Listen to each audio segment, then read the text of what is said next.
சிம்ம ராசியில் இருக்கக்கூடிய அன்பர்கள் இது நாள் வரைக்கும் நீங்க வாழ்க்கையில ஜெயிச்சுக்கிட்டே இருக்கீங்கன்னா அதுக்கு காரணம் உங்ககிட்ட இருக்கிற உண்மைதான்.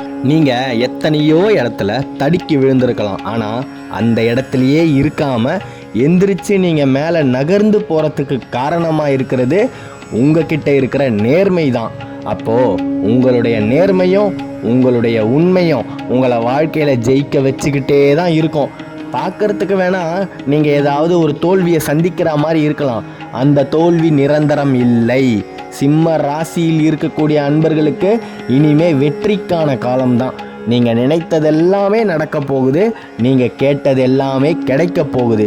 இந்த பிரபஞ்சம் உங்களுக்கு பொக்கிஷத்தை வாரி வழங்க போகுது. சித்தன் போக்கு சிவன் போக்குன்னு சொல்லுவாங்க. சிம்மத்தின் போக்கு சிவபெருமானின் போக்கு அப்படின்றதுல மாற்று கருத்தே கிடையாது. ஜெயம் உண்டாகட்டும். வாழ்க வளமுடன்.